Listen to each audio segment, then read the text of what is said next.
जल्दी से और 2 मिनट में बताऊंगा यार कैसे करना। चैप्टर 6 आया है कि रूट टेबल वाला सवाल। रूट टेबल का कैसे पता चलेगा? जब आपको right hand side left hand side के पोल निकालने को दे दी, जब आपके पास कैरेक्टरिस्टिक इक्वेशन आ गई, जब आपको के की रेंज मालूम करने को बोले, आपको पता चलेगा चैप्टर 6 रूट टेबल है। क्या करना है? सबसे पहले आपने कैरेक्टर की इक्वेशन देखनी सही है। इसे कहते हैं सीई कैरेक्टरिस्टिक इक्वेशन। ये सीधी सीधी एक इक्वेशन होती है, इसको आपने लाइन से लिखना है एस की पावर डिक्रीज करते हुए नीचे, सही है। तो ये आपके पास सोल्यूशन आ गया। सिर्फ आप देखो, कुछ भी नहीं, रट्टा मार, थोड़ा थोड़ा समझ लो, कुछ भी लिख देना, पेपर में नंबर आ जाएंगे।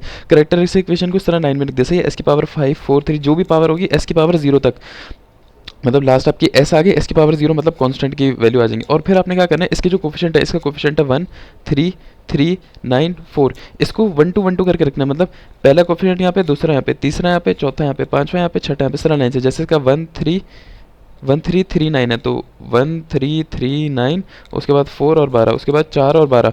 और क्या करना है, जो एंड पे कांस्टेंट है, ये वाली लाइन होती है, यहाँ पे एक लाइन खींचो और जो एंड वाला आपका कांस्टेंट है ना, उसको बस यहाँ पहले लिख दो और बाकी सारे जीरो कर दो। सही, सबसे पहले तो आपको ये पता चल गया कॉन्सेप्ट सही है। अब क्या करना है आपने, नेक्स्ट स्टेप आपका होता है मल्टीप्लिकेशन। जैसे हम मैट्रिक्स मल्टीप्लाई कराते हैं ना, इस तरह रूट टेबल बनाने के लिए हम एक एक करके मल्टीप्लाई कराते हैं। फॉर्मूला होता है C B minus A D upon C. इतना नहीं याद रखो, मैं बताता हूँ क्रॉस मल्टीप्लिकेशन।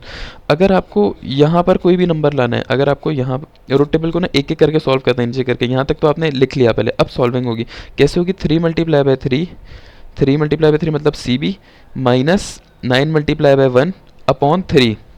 ओके, तो ये लिखोगे, ये आ गया आपका। ये मैंने ये वाली वैल्यू सॉल्व की है, यहाँ वाली वैल्यू ये सॉल्व की हुई, तो ये 0 आ रहा है असल में हमारा। ये स्पेशल केस है, डायरेक्ट स्पेशल केस है। सादा केस क्या होता है, आपको ना सीधा सीधा सॉल्व हो जाता है। जब आप इसको सॉल्व करोगे ना, तो ये सीधा सीधा सॉल्व हो जाएगा आराम से, आपके नंबर आ जाएंगे यहाँ पे। सही है। अगले वाले के लिए क्या करोगे? अगले वाले के लिए यहाँ के लिए आप इसको छोड़ दोगे, 3 multiply by 4 minus 12 multiply by ये अपॉन 3, ये आ गया यहाँ पर। ये भी मेरे पास 0 आ गया, तो स्पेशल केस बन गया। सही है। अगर स्पेशल केस नहीं बनता तो फर्ज करो यहाँ पर 2 आ जाता, यहाँ पर 1 आ जाता और ये 0 ही रहेगा आपका। ये क्यों 0 रहेगा? क्योंकि अब इस कॉलम को आप आगे कहीं मल्टीप्लाई नहीं कर, ये तो आपने यूज़ कर लिया, एक कॉलम छोड़ के यूज़ कर देना ये बनाने के लिए। तो अब आपके पास कोई कॉलम नहीं है, तो आपके पास ये 0 हो गया। सही है। ये वाला आपका मोस्ट ऑफ द टाइम 0 होता रहेगा जब आगे मल्टीप्लाई करने के लिए कुछ नहीं होगा। सही, इसको बस थोड़ा थोड़ा समझो और कि पेपर में कुछ भी करके आ जाना अगर आ गया ये तो।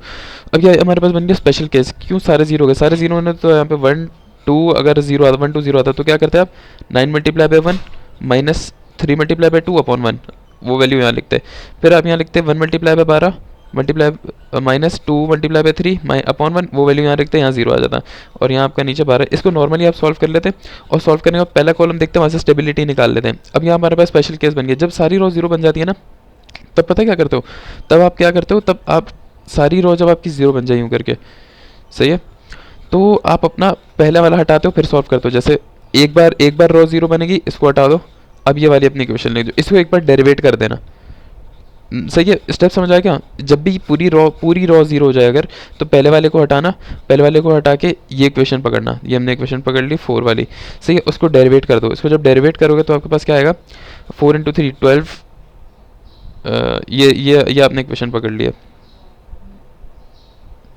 सॉरी माय बैड, ये नहीं पकड़नी होती आपने, ये नहीं पकड़नी होती, ये पकड़नी होती है, ये वाली S4 की इक्वेशन।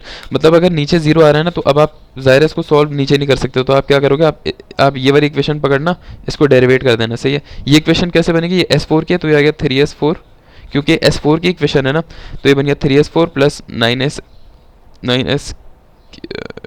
Square plus 12। ये थोड़ा सा यहाँ पर छोटा सा कॉन्सेप्ट ले लेना, पता है क्यों? ये देखो, ये हमारा क्या होता है, ये S5 का कोफिशिएंट होता है, ये 4 का होता है, ये 3 का होता है, ये 2 का होता है, ये 1 का होता है। क्रॉस में हमने लिखा था ना, ये देखो यहाँ पर जो हमने कोफिशिएंट्स लिखे थे वो कैसे लिखे थे? S5 का, S3 का, S4 का, S3 का 1 2 1 2 करके। तो ये S5 का कोफिशिएंट है, ये 4 का, ये 3 का, ये 2 का, ये 1 का है, और ये कॉन्स्टेंट है हमारा 12। इस तरह लिखा था। तो जब आप ये वाली इक्वेशन पकड़ लोगे, क्योंकि नीचे 0 आ रहा है, ये वाली इक्वेशन पकड़ोगे तो क्या क्या कोफिशिएंट आ रहे हैं? 3S4 9S का स्क्वायर और 12 कांस्टेंट, ऐसे आ रहा है। सही है। इसको एक बार पकड़ के डेरिवेट कर दो। जब डेरिवेट करो तो आपके पास एक्स क्यूब वाले आ जाएगा। बस ये अब आपने डाल देना है यहाँ पर अपने एस क्यूब वाले में। तो अब आपने 0 0 हटाना है, यहाँ पर आप डालोगे एस क्यूब की जगह आपने डाल दिया 12। सही है। और 12 प्लस 18, 12 और 18 यहाँ डाल दिया आपने। बस जो भी आंसर है इस तरह लाइन में डाल देना। तो आपने इस तरह 12 18 डाल दिया, यहाँ पर 0 आ गया। अब इसको सॉल्व कर लो। सॉल्व कैसे करोगे? 12 multiply by 9 minus 18 multiply by 3 upon 12, ये आ गया। और इसी तरह 12 multiply by 12 minus 0 multiply by 3 upon 12, ये रहा। इन दोनों को यहाँ लिखोगे, एक यहाँ पे और यहाँ पे। अब आ जाओ वापस, एक लाइन छोड़ दो, एक लाइन छोड़ने के बाद एक लाइन छोड़ने के बाद आप क्या करोगे, now you have 4.5 multiply by 12, 12 multiply इस तरह क्रॉस मल्टीप्लाई अपॉन 4.5 ये देख लो। और इसी तरह यहाँ पे 4.5 multiply by 0 minus 0 multiply by 12 upon 4.5, तो ये 0 ही आ गया। बस 0 0 0 और एंड पे जो कांस्टेंट था वो एज इट इज़ लिख देना। ये जो कांस्टेंट होता है ना ये वाला, एंड पे हमेशा कांस्टेंट और सारे 0 आ जाएंगे। अब आपके पास ये बन जाएगी, ये एक टेबल बन गया। अब टेबल में आपने हर चीज़ कटा के, हर चीज़ कटा दो, पहला कॉलम पकड़ लो, पहला कॉलम उठा लिया। अगर पहला कॉलम पूरा पॉजिटिव है आपका तो स्टेबल है, एक भी नेगेटिव आ गया तो अनस्टेबल है, ये याद रखना। एक तो सही है, पूरा कॉलम अगर आपका साइन चेंज नहीं हो रहा, पूरा पॉजिटिव है, स्टेबल है। साइन चेंज हो रहा है अगर आपका तो अनस्टेबल है। मार्जिन एरी का अलग तरीके से पता चलता है, ठीक है। अब आपको उन लोगों ने सवाल में बोला हुआ है यहाँ पे कि आपने क्या निकालना है, पोल्स, नंबर ऑफ पोल निकालो लेफ्ट हैंड साइड और राइट हैंड साइड पे। ये कैसे निकालना है, ये बहुत आसान है। नंबर ऑफ पोल आप निकालते हो, नंबर ऑफ पोल कहाँ गया, ये रहा, हाँ ये रहा। नंबर ऑफ पोल पहले आप इसको लिख लो, ये सारे पोल्स होते हैं जो पहले कॉलम के जितने भी नंबर हैं वो पोल हैं। तो 1 2 3 4 5 6 टोटल नंबर ऑफ पोल हैं आपके पास, 1 2 3 4 5 6 है। मैंने 5 क्यों लिखा हुआ है यार यहाँ पे नंबर ऑफ पोल्स को, मैंने यहाँ पर 5 क्यों लिखा हुआ है नंबर पोल्स को। Let me see total number of pole आपकी हाईएस्ट पावर होते हैं। ये देखो एस की पावर क्या है यहाँ पर 5, एस की पावर क्या है, एस की पावर है यहाँ पर 5, तो टोटल नंबर ऑफ पोल हो गए 5। सही है, एक तो ये चीज़ हो गई। दूसरी चीज़ आपने क्या करनी है, तो टोटल नंबर पोल हमारे पास क्या हो गया 5, तो टोटल नंबर ऑफ पोल हमारे पास हो गए, टोटल नंबर ऑफ पोल हो गए 5। सही है। अब यहाँ पे देखना है आपके साइन चेंज कितने हैं, टोटल साइन चेंज इस पूरे कॉलम में कितना साइन चेंज हो रहा है। एक बार यहाँ साइन चेंज हुआ, दूसरी बार यहाँ साइन चेंज, मतलब पहले पॉजिटिव चलता हुआ आ रहा था, एक बार नेगेटिव हुआ, फिर पॉजिटिव हो गया, तो नंबर ऑफ साइन चेंज 2 बार हुए हैं, 2 बार नंबर ऑफ साइन चेंज है। तो जितने नंबर ऑफ साइन चेंज होंगे वो आपका होता है राइट हैंड पोल, ठीक है। और टोटल पोल होते हैं लेफ्ट हैंड पोल प्लस राइट हैंड पोल, जाहिर है ना। टोटल पोल तो लेफ्ट प्लस राइट टोटल हो जाएंगे, टोटल हमारे 5 है। सही है।